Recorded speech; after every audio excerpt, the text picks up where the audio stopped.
guys, my name is Lindy and welcome to the Pause Area. On this channel we talk all things finance and in particular personal finance. If this is content that you're interested in, please like, share, comment, and most of all, please subscribe.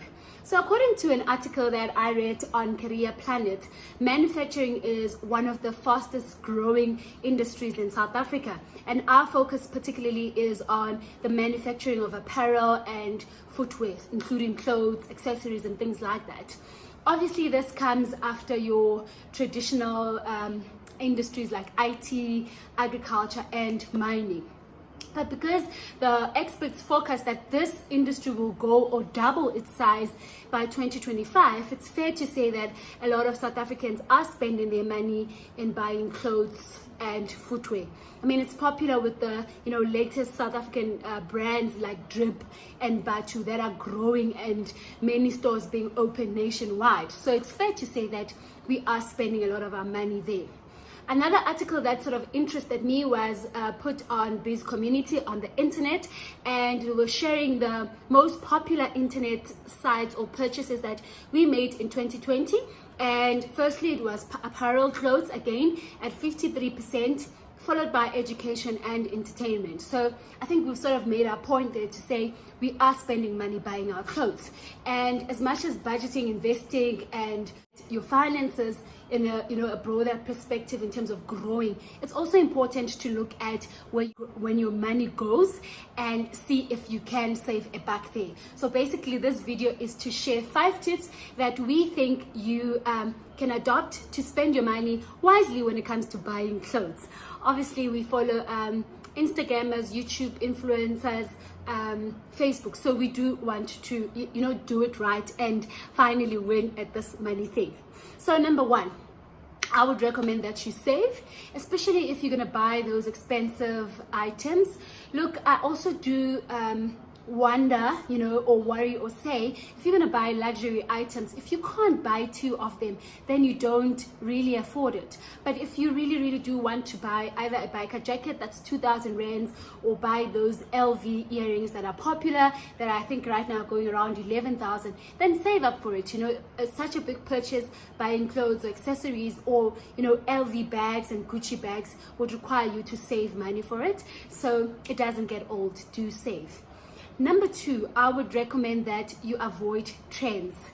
Look, I think that's a bit of a challenging one because, everyone wants to be on trend. We follow fashion and, we want to wear what's popping and nice in that season. But I'd rather then say, in order for you to avoid buying trends, rather focus on buying classic staple items in your wardrobe. So it will be things like a black leather jacket. That does not get old.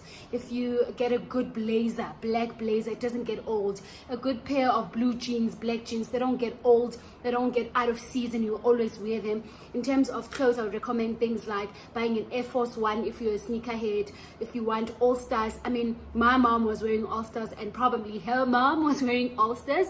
That's how in season and timeless they are. So do focus on things like that. And then if you have those kind of staples, then here and there you can add 1 or 2 items just to zhuzh and shake things up in your closet, but that will save you a lot of money. Number 3, I'd say consider buying at alternative stores. So what I mean by that is, especially in Joburg, you find that some of the stores or items that are sold at your popular stores like H&M and Zara, you can actually find at Mr. Price. If you can, go to Marabastad, Small Street, Ackermans, because most of those stores and shops are on trend. Actually, they do purchase things that are high and flashy and in fashion, so that would save you a lot of money. I know there are those tops that have puff sleeves, they vest. At Zara they're going at 300, 400 if I'm not mistaken, and right now Mr. Price has them out for 80 rands. So if you are a person that wants to be on trend and buy things that are popping,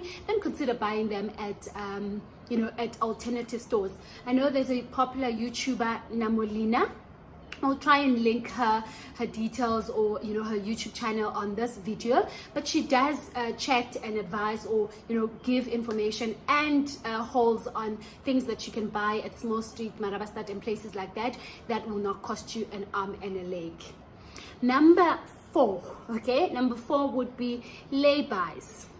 Yes, I said it, lay-bys. I think lay-by is a good alternative to buying things on credit, because on credit you need to pay interest. Sometimes, you can't afford it that month, and you continue buying and shopping, and then with credit, once you shop, you clear and you're up to date. Something just encourages you to go and buy again. So I think that is also another trap. And when you look at store credit, it is one of the high interest, charged items or financial products that we have, and I think we can do better by considering lay-bys. I know I bought my shoes, black plum or black peplum shoes or heels at Aldo, and I got them on lay-by. I know Aldo is one of the places that I didn't know particularly that they offer lay-bys, but some stores like Fourways Mall, Clearwater Malls at Aldo will give you items at lay-bys. So please comment down below and let me know, or let us know, if you are would be interested or keen on us putting out a video on shops that offer lay-bys and what the terms and conditions are. But simply put, lay-by is you go into a store, they give you 3 months to pay for an item that you want. You have to put in a deposit. I think roughly it's around 10% of the value of that item, and then you pay for it over a 3-month period, and only after you finished your installments can you then collect your parcel. So for example, if you're trying to get Air Force Ones, you can get them at Sports Scene on lay-by. So that will actually help you save a buck there. And then number 5, which is the last one, I would recommend that you buy off season. So off season meaning that you don't buy things as and when you need them and when it's that season. For example, if you need coats, I think it's smart to buy them around spring and summer, because during that time stores are trying to clear up their spaces so that they can introduce summer or spring lines. And most of the time, if you're looking at things like coats, boots, jackets, they then go on sale, and sometimes you get them up to 50% off, 75% off, depending on the store. And when it comes to swimwear, I think right now in South Africa we're going into autumn winter, and stores have actually started putting out sales, so you can get your swimwear at cheaper prices, sandals, dresses. But obviously if you buy those things that are not so trendy, then come summer 2021 or spring 2021 you can still wear that dress or still wear your swimwear and look fly. So I would suggest that you consider buying things off season. So just a recap on those 5 things that we say, or we recommend that you can consider to save money on your clothing shops. 1, save. 2, avoid trends and fashion as much as possible. 3, consider alternative stores. 4, consider lay-by, and again let us know if you want a video on how to or what stores offer lay-bys in South Africa. And number 5, we then recommend for you to buy off season. Thank you very much for tuning in, and see you on the next video.